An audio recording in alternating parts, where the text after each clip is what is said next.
시간 저희들이 말씀을 듣고자 합니다. 말씀하여 주시고 듣게 하여 주옵소서. 저희들 마음에 하나님의 귀한 말씀이 아로새겨지게 하시고 우리의 삶에서 하나님의 영광을 드러내는 삶을 살아내도록 성령님 우리를 인도하여 주옵소서. 오늘 이 시간 하나님 말씀 앞에 저희들이 싸우니 듣게 하시고 생각하게 하시고 마음에 정돈하게 해 주시고 하나님을 기쁘시게 하는 믿음에까지 자랄 수 있도록 인도하여 주옵소서. 이 시간 전하는 자와 듣는 이들 모두가 함께 은혜받을 수 있도록 성삼위 하나님 이 시간 임재하여 주셔서 우리와 함께하여 주옵소서. 예수님의 이름으로 기도드립니다. 아멘.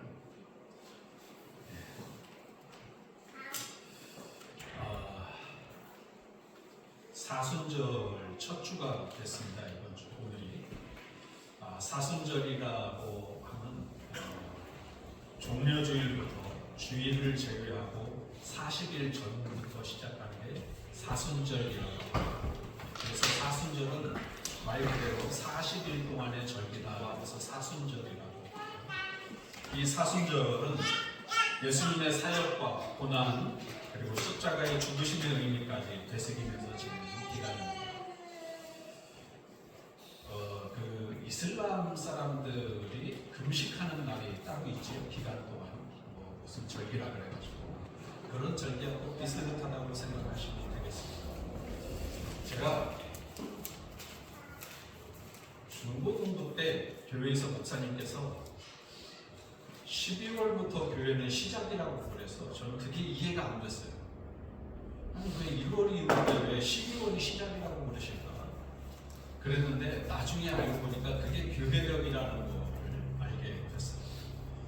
교회력은 교회에서 지내는 절기 이 날짜를 얘기하는데 성탄절은 언제 하고 또 부활절은 언제 하고 부활절 기간 동안에 이 사순절을 보내고 또 한국 같은 경우는 맥추절이 있고 감사절이 추수감사절이 있고 이런 절기들을 지내면서 그 절기에 따라서 하나님께서 하신 말씀 또 예수님이 하신 생애를 살아가시면서 했던 일들을 짚어보면서 그날을 기념하면서 기도하는 주간이 바로 이 사순절 주간이라고 그래요.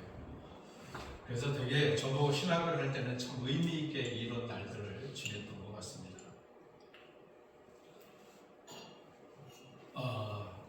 그래서 제가 고민을 좀 했어요. 이 사순절 기간에 예수님의 흔적을 먼저 처음 시작하는 게 좋은가 아니면 지난주에 했던 말씀 중에 나누지 못한 말씀이 좀 있어서 그걸 나누는 게 좋을까 고민을 하면서 기도하는데 이 사순절의 의미 속에 어쨌든 이 사울이 산다라는 사울을 만나주신 예수님을 보면서도 사순절이고 예수님이 그렇게 이 땅에 지내는 공생의 사역을 얘기하지 않아도 예수님의 사역은 어쨌든 우리를 찾아오시는 것이니까 이 말씀을 나누면 좋겠다라는 생각이 들더라고요.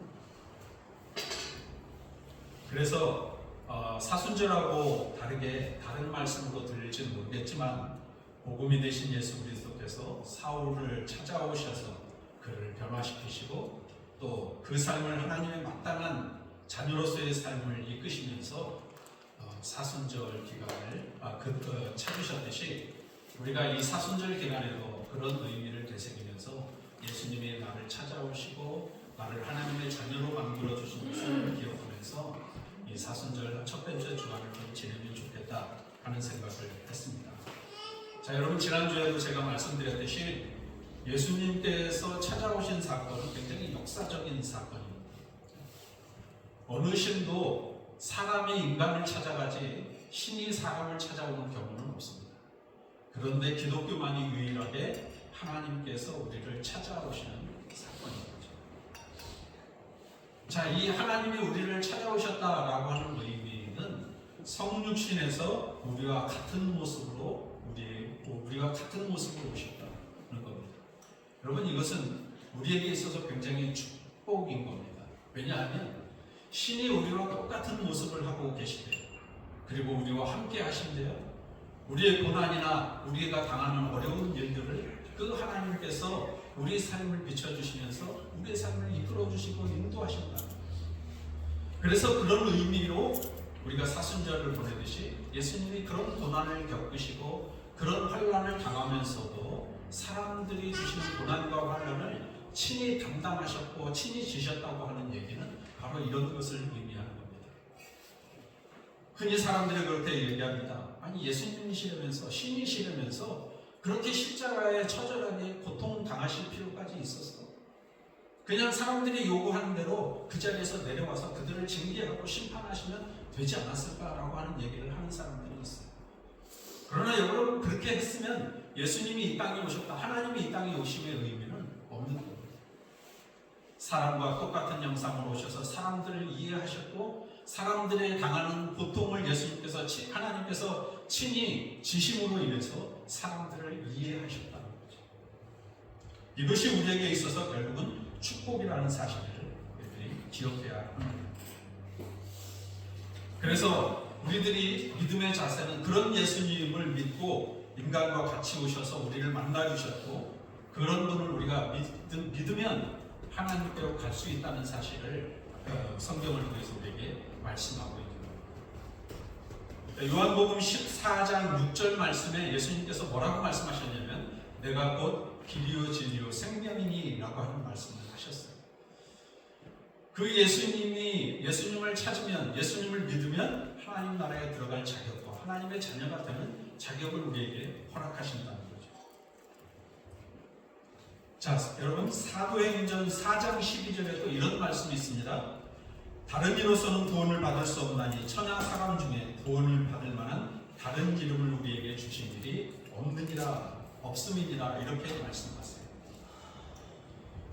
여러분 예수님만이 유일한 길이고 구원을 얻을 수 있는 유일한 분이라고 하는 사실을 말씀하고 있는 거예요. 그러니까 이단들이 대부분 자신이 예수님이라고 말하고 재림 예수라고 얘기하고 이러면서 예수님의 흉내를 내죠. 그래서 그런 거에서도 알 수 있듯이 예수님은 우리의 구원의 유일한 길이시고 또 예수님뿐이 우리가 구원을 받을 만한 이름이 없다는 사실을 성경은 말씀해 주고 있습니다. 그래서 사도 바울이 바울 되기 전에 사울의 모습으로 살 때 예수님은 사울을 찾아가시고 그를 만나주시고 그리고 그를 변화시키셔서 하나님의 일을 하게 하셨습니다. 제가 이 사울 그러니까 집사람이 가서 그러더라고요. 제가 전에도 사울 얘기를 했잖아요. 그죠? 그러니까 왜 사울 얘기를 또 하냐고. 아마 이 구약의 사울과 신약의 사울을 조금 헷갈려하는 거 사람들이 많이 그러긴 하더라고요. 근데 신약의 사울은 바울이라고 나중에 이름이 바뀝니다. 그리고 구약의 사울은 그냥 사울로 사는 거죠. 왕의 모습. 바울의 모습을 살짝 좀 본문에는 없는 내용인데 바울의 얘기를 조금 해볼까요? 여러분 바울이 9장에서 그 유대인의 풍습이나 유대인의 관습을 다 벗어버리고 이 사람이 예수님이 만나주시고 찾아와 주심으로 인해서 그가 완전히 다른 사람이 됐습니다. 그래서 서신서를 보면 바울은 이렇게 전도 여행을 다니면서 수많은 죽음 앞에 놓이게 돼요. 돌로 맞는 일도 벌어지고요. 거의 죽어져가는 지경에 이르러서 이 시체들 버리는 곳에 버려지기도 해요. 바울이. 그렇지만 그런데 버려져도 누군가의 도움에 의해서 하나님의 이끄심을 통해서 그가 다시금 살아나서 계속해서 전도자의 삶을 삽니다. 그리고 그가 선교 여행을 떠나면서 그의 직업이 무엇으로 바뀌었냐면 천막 깁는 일을 하면서 살아요. 그래서 누구의 도움이 없으면 자비량으로 선교하고 복음을 전할 정도의 사람으로 바뀝니다. 자, 여러분 얼른 이 점만 생각해도 예전에 사울의 모습으로 살 때 유대인들의 관습을 쫓고 그들이 가르쳐주는 것을 배운 사람답게 그걸 실천하면서 사는 사람이었다면 이게 이런 모습이 상상이 되세요. 이게 완전히 180도 달라진 삶을 살잖아요. 사울의 모습으로 살 때는 그들이 가르쳐주는 그런 모습이 하나님인 줄 알고 그분이 신인 줄 알고 그것을 진리로 삼았던 사람이에요. 이거 아니면 내가 죽겠구나 라고 하는 생각을 가졌으니까 수많은 사람들 앞에 가서 예수를 그리스도라고 말하고 예수님이 구원자라고 얘기하고 메시아라고 얘기하면서 그런 모습을 드러내는 모습을 보니까 자기의 자신과는 의견이 맞지 않는 거예요. 자신이 갖고 있는 진리와는 부딪히게 되는 거예요. 말씀드렸듯이 군대의 모습이들, 그 왕을 꿈꾸는 메시아를 꿈꾸는 사상이 달랐던 데서 그런 것이 보이는 거죠. 그렇게 살았던 사람입니다. 더 쉽게 얘기하자면 요즘 같으면 뭐 마이크로소프트나 애플 이런데 스티브 잡스인가 그런 사람들처럼 아주 부자의 모습으로 살 수 있는 위치에 있었던 사람이 사울의 모습이었어요. 그런데 그를 예수님이 찾아가 주시고 그를 만나 주시면서 그 삶에서 그 삶이 잘못됐다는 사실을 알고 나니까 이 마음의 자세를 바꾸게 되는 겁니다. 이 마음의 자세를 바꾼 것이 바로 회심이라고 하는 겁니다. 자, 사울이 이제 그런 모습으로 바뀌고 나서 하나님의 일을 감당합니다. 그런데요, 오늘 본문에서 보셔서 알겠지만 사람들은 사울을 인정하지 못하는 모습을 보게 돼요. 왜냐하면 사울이 말씀드린 대로 사람들은 사울에게 당한 상처가 굉장히 많은 사람이었기 때문에 그렇습니다. 21절 말씀을 좀 보실까요? 21절 초반에 보면 이런 말씀이 있습니다. 듣는 사람이 다 놀라 말하되. 자, 이 내용은 사도 바울이 이제 예수님을 만나고 나서 아나니아에게 갔습니다. 아나니아에게 갔을 때 이 사람이 하나님의 사람으로 바뀌었습니다. 예수 믿는 사람으로 바뀌었습니다. 라고 말하고 나서 그리고 안젤도 낳게 되고 며칠 쉬면서 이제 본 모습을 이제 찾게 됐어요. 그 순간에 있으면서 하나님의 은혜를 많이 누리는 일도 있었겠죠. 그리고 나서 변화되어서 이제 그가 사람들 앞에 서서 말씀을 전하기 시작합니다. 근데 이 말씀의 내용이 자신이 사울로 살 때에 하나님을 전했던 말씀 이런 내용들이 아니라 예수는 그리스도다라고 하는 말씀을 전합니다. 그럼에도 불구하고 사람들은 이 말을 듣기 전까지 사람들은 불안해했어요. 21절 말씀에 우리가 봉독했던 말씀이 듣는 사람이 다 놀랬다 라고 하는 의미는 바로 그런 것을 의미하는 겁니다. 그리고 또 한 모습은 이 얘기를 할 때 저 사울이라는 사람이 또 믿는 우리들을 잡아 가두려고 그러나 이런 자리를 만든 건 혹시라도 그런 일이 또 있을지도 몰라 이런 생각들을 사람들이 하기 시작했다는 거죠. 그런데 22절 말씀에 보면 이런 말씀이 있습니다. 사울은 힘을 더 얻어 예수를 그리스도라 증언하여. 어떻게 했다고요? 사울은 힘을 더 얻었다는 거예요. 사람들이 저 사람이 다시 또 우리를 잡아 가두려고 저기 서서 사람을 살피는 것 아니겠어요? 우리를 잡아갈 거야 라고 하는 일이 퍼지고 나니까 사울의 입장에서는 어때요? 지금 자신이 이 사람들이 예수님을 만났다는 사실에 대해서 이 사람들은 알지를 못하는 거예요. 그렇죠? 크리스찬들은 이 사람이 지금 달라진 크리스찬이라고 하는 사실을 전혀 알지를 못하고 나니까 이 사도 바울이 자신이 예수님을 만났다고 하는 사실을 확신껏 전해줘야 되니까 21처럼 힘을 더 얻어서 예수를 그리스도라고 전해요. 힘을 더 얻어서 우리로 얘기하면 목청껏 외쳐서 예수님을 전했다는 거예요. 자, 여러분 여기에 보면 말씀에 보면 22절 후반절에 보면 유대인들을 당혹하게 하니라 라고 하는 말씀이 있습니다. 이 당혹하게 했다는 말은요, 유대인들이 놀라면서 혼란스러웠다는 겁니다. 당혹했다는 얘기는. 그러니까 바울이 서서 막 목청껏 예수는 그리스도입니다 라고 말씀을 전하면서 예수님에 대해서 전하고 나니까 사람들이 막 웅성웅성거리면서 이게 무슨 일이냐라고 막 떠들기 시작했을 거 아니겠어요? 얘기하기 시작했을 거 아니겠어요? 그런 사실, 그렇게 혼란스러운 상황, 이 상황이 무슨 상황이냐 도대체 나는 알지도 못하겠다 라고 하는 상황, 이런 상황을 당혹이라고 하는 단어로, 한 단어로 표현을 했습니다. 그러면서 이 당혹이라고 하는 단어 안에는 놀랬다라고 하는 표현도 함께 들어있습니다. 그냥 웅성웅성거리기만 하는 게 아니라 사울이라는 사람이 예수를 그리스도라고 말하고 나니까 사람들이 웅성웅성대면서 놀라기 시작합니다. 저 사람 입에서 예수님이 그리스도라고 말하네요. 이게 무슨 일이야? 그러면서 그 사실에 대해서 굉장히 놀랬던 상황. 이런 상황을 바로 오늘 본문이 표현하고 있습니다. 제가 이 본문을 보면서 느낀 점은요, 이런 느낌입니다. 사도 바울도 그렇고 회중들도 그렇고 이 사람들은 자신의 고정관념에 빠졌다는 것을 제가 이 말씀을 보면서 생각하게 됐습니다. 자, 사울이 바라보는 관점은 어떤 관점이었을까요? 사울이 바라보는 시선은 저 사람들이 내가 예수님을 잡아 가두려고 한다. 예수 믿는 사람들을 잡아 가두려고 한다. 저 사람들이 아마 그 생각이 머릿속에 가득해서 지금도 그렇게 이해하고 있을 거예요.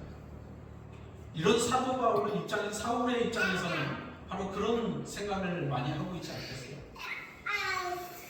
자신이 해왔던 일들을 보면 그렇게 사로잡힐 수밖에 없죠. 그리고 사람들의 입장에서는 자신들이 당한 게 있기 때문에 사울을 보는 입장이 어때요? 저 사람은 크리스찬의 사람이 아니고 저 사람은 유대인의 사람이야. 로마의 사람이야. 이 자리에 온 것도 우리를 잡아 가두기 위해서일 거야 라고 하는 고정관념에 이미 사로잡혀서 그 사람을 바라볼 때 편견으로 이미 선입견을 가지고 상대방을 바라보게 되는 겁니다. 그러니까 순수하게 말씀을 들어도 그 말씀이 마음속에 담겨지지를 않는 거죠. 이 상황에 대한 것만 그냥 복잡하게 당혹스럽다는 표정으로 그렇게 말씀하고 있는 것을 보면서 그런 걸 이해할 수 있습니다. 자, 이런 고정관념을 가지고 있었기 때문에 믿는 사람들은 사울을 인정하지 못했고 사울도 이러한 상황 속에 있어서 자신이 예수님의 제자가 되었다는 점을 더 사람들에게 인식시켜야 될 필요성이 있었고 다른 사람이 되었다는 것을 회중에게 알려야 될 필요성이 있었다는 겁니다. 그래서 말씀드린 대로 더욱 열정적으로 복음을 전하는 사람이 됐습니다. 이처럼 고정관념은 사람들의 경험 속에서 상대를 바라보며 생긴 선입견이라는 생각이 듭니다. 믿는 사람에게 조심해야 될 점 한 점 가운데 하나이기도 하죠. 제가 선입견 얘기를 이렇게 이 말씀을 준비하다 보니까 제게 그런 일이 한 번 있었어요. 아까 찬양할 때도 되게 기도원에서 막 부르던 찬양들이 많이 들려서 굉장히 내심 저 뒤에서 참 기분이 좋았어요. 그때 막 은혜 받을 때 기도원 가가지고 막 기도할 때 부르던 찬송 생각도 나고 이래서 굉장히 기분 좋았는데 그때 하나님께 은혜를 받고 내려와가지고 이제 막 사람들한테 전도하고 싶은 마음이 강하게 일어나서 어떤 사람을 보니까 제 눈에 그렇게 보이는 거예요. 저 사람은 만나면 안 될 사람인 것 같은데 그때 바로 20대 초반이었거든요. 저 사람은 내가 만나면 안 될 사람인 것 같은데 저 사람은 나한테 피해만 주고 나한테 득이 하나도 될 사람인 것 같지만 이런 생각이 들더라고요. 그래서 그 사람을 이렇게 지켜보면서 이제 전도할 틈을 얻고 있는데 이 사람이 아닌 게 아니라 제 월급 1년 반치를 끊고 달아갔어요. 그리고 저한테 피해를 줘서 그때 집안이 아주 힘들게 된 상황이었었어요. 이런 걸 보니까 제가 그때 그런 생각이 드는 거예요. 나한테 주시는 그런 생각들이 맞았구나. 그런데 그 나중에 드는 생각은 또 하나가 뭐냐면 내가 저 사람을 두고 기도했어야 되는데 기도는 하지 않고 내가 가면 저 사람이 생각이 바뀔 거라고 생각하고 저 사람이 교회 나갈 거라고 생각한 이게 잘못된 것 같다는 생각을 그때 합격했습니다.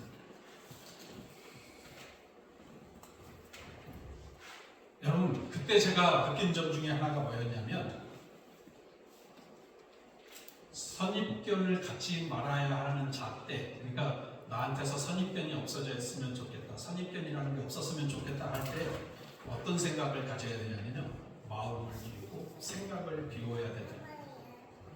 그런 상태에서 그냥 사람들이 하는 노력이고, 그런 상태에서 기도를 해야 된다. 저는 그런 기도를 하지 못했던 것입니다. 자, 이렇게 사울이 변화되었어도 주변의 사람들은 인정하지 못하는 상황이 되었습니다. 어쩌면 짧은 우리 생각 속에서 그렇다면 사울이 인정받을 수 있는 다른 곳에 가서 복음을 전하면 되지 않았을까? 이런 생각을 하게 되지만, 사울은 하나님을 만난 경험이 있고, 그리고 예수님을 만나면서 자신이 하고 있는 일이, 했었던 일들이 잘못되었다는 사실을 깨닫게 됩니다. 그래서 지금 이 상황을 이겨내야 한다라고 하는 신념을 갖게 돼요. 그래서 그 자리에서 더 열정적으로 복음을 전하고, 그리고 더 열심히 그 자리에서 예수님을 전했던 사실은 바로 이런 점 때문에 그렇습니다. 자, 여러분, 이 점에서 굉장히 중요한 사실 한 가지가 있습니다. 사울이 바울이 되고 사람들도 이제 조금씩 처음에는 인정하지 못했지만 사울을 받아들이게 되는데, 이걸 바로 어떤 것 때문에, 무엇 때문에 그러냐? 은혜라고 하는 것 때문에 그렇습니다. 사울에게 찾아오신 하나님, 크리스찬들을 잡아 가두고 그들을 옥속에 집어넣고 심지어 죽이기까지 하는 모습을 보면서 하나님은 그를 변화시켜야겠다고 마음 먹고, 그리고 그 사울을 찾아오셨다. 자, 사울의 입장에서는 아무것도 기대하는 게 없어요. 하나님이 자신을 찾아줄 것이라는 생각도 없었고, 자신이 늘 하던 신앙대로 그냥 꾸준히 신앙생활을 하면 그게 다인 줄 알았던 사람이에요. 그랬던 사람에게 어느 날 갑자기 다메섹 산에서 불현듯이 예수님이 사울을 찾아오시고 그를 만나주시면서 그 예수님이 누구이신지를 사울에게 전하고, 그리고 그를 변화시켜 놓습니다. 자, 이걸 은혜라고 하는 말 외에는 그러면 표현할 방법이 없는 겁니다. 그래서 이 은혜라고 하는 단어는 사실 선물이라고 하는 단어예요. 우리가 그 선물을 줄 때는 그 사람에게 어떤 대가를 요구하거나 그러지 않고 그냥 고마움의 마음을 담아서 전해주잖아요. 예수님이 우리가 이런 은혜를 표현할 때는 바로 그런 선물을 의미한다는 겁니다. 그래서 선물은 대가 없이 준 것을 의미하고, 그래서 예수님을 대속물이라 표현하고 대속제물이라고 표현하는 겁니다. 예수님이 우리를 대신해서 십자가를 주시고 우리의 죄를 용서하셨다라고 합니다. 그분이 우리의 죄를 용서하시면서 네가 얼마 내야지 죄를 용서해 줄 때 이런 게 없잖아요. 천주교에 비슷한 얘기들이 있는데 연옥설이라고 하는 게 있습니다. 이 연옥이라고 하는 건 모든 사람들이 죽으면 천국과 지옥의 중간 단계에 가요. 그러니까 모든 사람이 아니라 어중간하게 이 사람이 천국에 갈 사람인지 지옥에 갈 사람인지 구별이 안 되는 사람들은 다 연옥에 간다고 해요. 그래서 자녀들이 교회에 와가지고 미사를 드리면서 이렇게 돈으로 헌금통에다가 돈을 딱 떨굴 때 딸랑 하고 소리가 나면 연옥에 있던 사람이 천국으로 이동을 한다. 이 연옥설의 시작이 뭐냐면 그 성바오로 성당을 지을 때 그러니까 그 교황청을 지을 때 당시에 돈이 없어서 면죄부라는 것을 팔게 돼요. 면죄부는 이걸 사면 당신 이게 면죄부라는 건데 당신 이거 사야지 당신의 죄가 용서받아 라고 말하는 거예요. 그래서 그걸 돈 주고 사요. 뭐 돈을 어떤 사람은 뭐 10원 내는 사람도 있고, 어떤 사람은 10,000원 내는 사람도 있고, 또 어떤 사람들은 뭐 수백만 원씩 내면서 그걸 사는 거예요. 그런 면접을 하는 게 있었습니다.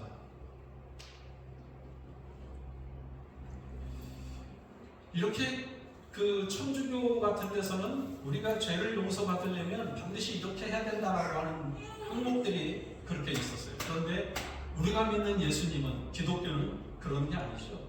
내가 하나님 앞에 가서 예수를 믿고 죄 용서를 구하면 하나님께서 어떻게 하신다는 거예요? 내 모든 죄를 다 다른 건 요구하지 않으시고 그냥 용서해 주신다. 왜요? 이미 예수님이 우리의 그런 제물이 되셔서 우리를 위해서 돌아가셨기 때문에 그렇게 하신다. 이런 걸 바로 은혜라고 얘기하는 겁니다. 자, 시간이 많이 갔으니까 이제 또 짧게 해야 되겠습니다. 자, 이 은혜에는 여러분 두 가지가 있습니다. 뭐냐면 일반적인 은혜하고 특별 은혜가 있어요.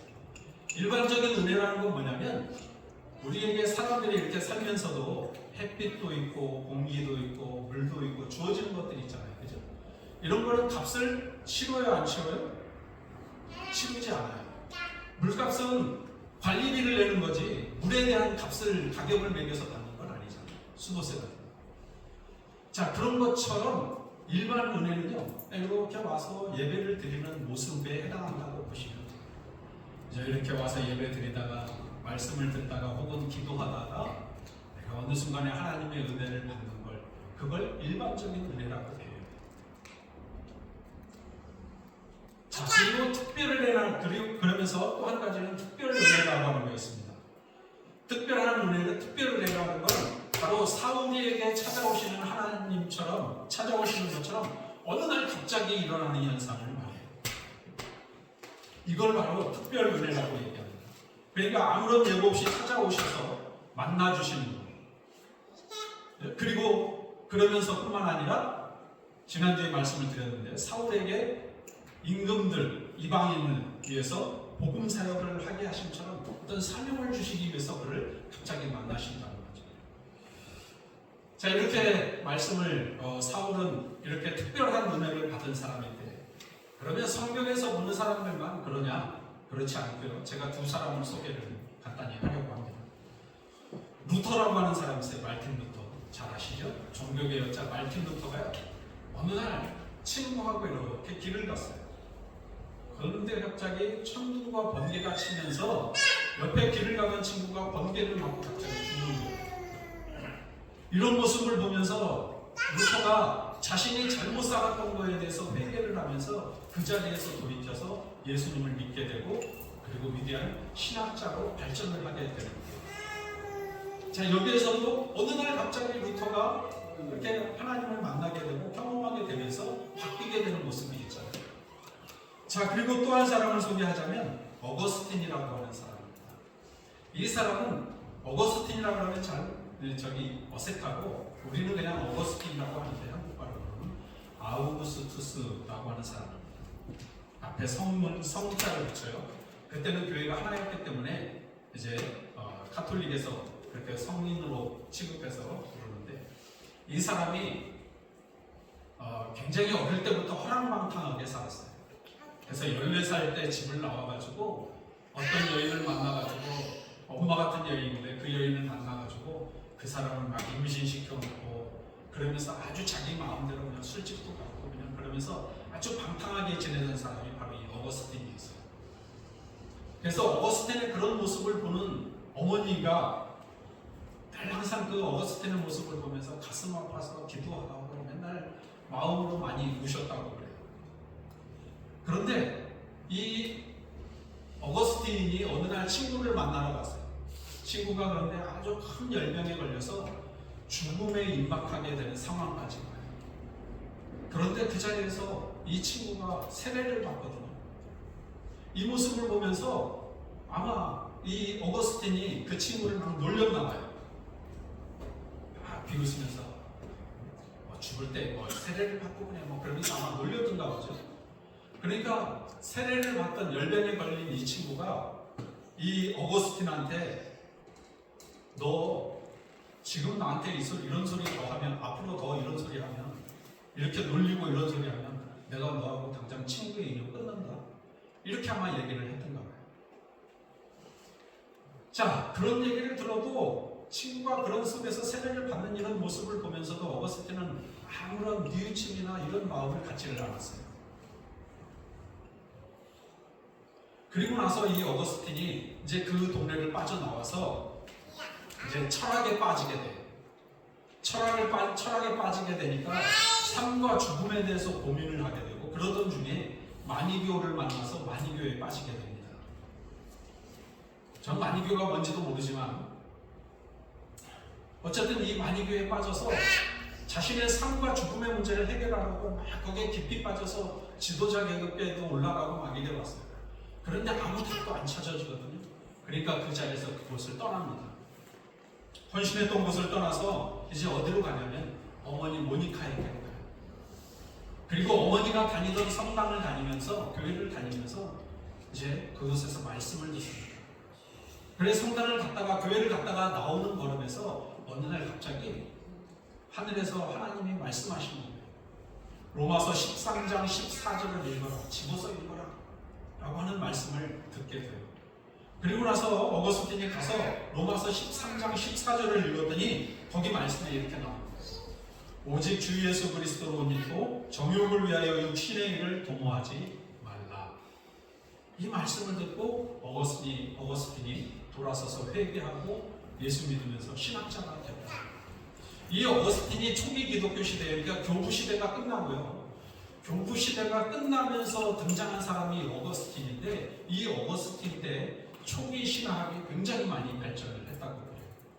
우리가 아는 삼위일체론, 교회론 이런 게 그때부터 교회 회의를 시작하면서 그런 것이 많이 정립하는데 앞장섰던 인물이고, 또 마르틴 루터가 이 어거스틴의 신학을 보면서 신학자로서의 길을 서슴없이 걷게 되었다는 거예요. 그러니까 굉장히 뛰어난 신학자로 이 사람이 살게 된 데에는 바로 이렇게 하나님과의 밀접한 만남이 있었기 때문이다라고 하는 사실입니다. 자, 여러분 말씀드린 대로 회심은 이렇게 마음에 하나님을 자신의 주인으로 모시게 되는 결정적인 계기를 만들게 됩니다. 그래서 하나님의 찾아오심의 은혜를 통해서 변화된 삶을 살게 되고, 말씀드린 이 세 사람의 이야기를 통해서 여러분들도 이렇게 하나님과의 만남을 소망하면서 살았으면 좋겠습니다. 회심은 이렇게 마음을 돌이켜 하나님께로 향함을 의미하고 죄의 길에서 돌아선다는 의미를 뜻합니다. 그래서 회심은 전적인 하나님의 은혜이고 삶을 바꾸는 능력이 있습니다. 회심은 하나님이 죄인된 인간을 만나주심으로 인간은 죄를 깨닫게 되고 그 죄에서 돌이켜서 거룩하신 하나님의 자녀로 거듭났고, 거듭난 삶을 살기로 결단하는 하나님의 은총을 말합니다. 말씀드린 대로 은총은 일반 은혜와 특별 은혜가 있지만 이 모든 은혜는 하나님이 우리를 만나시고 우리를 하나님의 사람으로 만드시는 데 있다는 겁니다. 우리가 하나님을 찾는 것이 아니고 하나님이 우리를 찾아오신 사건이 예수님의 탄생이고, 특별히 사울처럼 특별한 요구를 위하여 찾아오시기도 합니다. 그러므로 사울처럼 특별히 찾아주시기도 하지만 예수님을 만나기 위해 기도하면서 끊임없이 하나님의 사랑을 요구하며 살아가기를 소망합니다. 자, 이제 정리를 하자면 사순절이 시작되면서 우리는 예수님의 사역과 고난, 그리고 십자가의 죽으심을 깊이 묵상합니다. 사울의 회심 이야기는 이러한 사순절의 의미를 다시 생각하게 합니다. 예수 그리스도께서 죄인인 사울을 찾아오셔서 변화시키시고 하나님의 사람으로 세우신 사건은 회심이 전적인 하나님의 은혜임을 보여줍니다. 사울은 예수님을 만난 후 완전히 새로운 삶을 살기 시작했지만 사람들은 그의 과거 때문에 쉽게 받아들이지 못했습니다. 이는 인간의 고정관념과 선입견이 얼마나 강한지를 보여줍니다. 그렇지만 사울은 이런 일들에 대해서 흔들리지 않고 더욱 담대하게 예수를 그리스도라 증언했습니다. 이것이 바로 은혜의 능력입니다. 회심은 마음을 돌이켜 하나님께로 향하는 결정적인 전환입니다. 죄에서 떠나 하나님께 돌아오는 것이며 회개를 통해 새로운 삶이 시작됩니다. 일반 은혜와 특별 은혜 모두 하나님께서 우리를 찾아오시는 방식입니다. 그 은혜가 우리를 변화시키고 하나님의 자녀로 세우십니다. 사순절을 지나는 동안 우리도 하나님께서 주시는 은혜를 구하고 끊임없이 하나님 앞에 회개하고 하나님께로 돌아가는 삶을 결단하면서 살았으면 좋겠습니다. 시간 함께 기도하겠습니다. 하나님, 우리에게 귀한 말씀을 들려주심을 감사합니다. 사울이 경험했던 특별한 종이 그를 찾아가 주시고 만나 주셔서 그를 변화시키는 삶이었지만 우리들에게도 하나님 늘 함께 해주심으로 인하여 우리들도 하나님의 은혜 가운데 은혜를 누리며 살아가는 귀한 삶이 되게 주님 인도하여 주옵소서. 성령님 우리 안에 내재하시고 우리 안에 함께 하여 주시고 우리의 삶이 하나님이 기뻐하시는 삶을 살아내도록 주님 인도해 주옵소서. 예수님의 이름으로 기도드립니다. 찬송가 536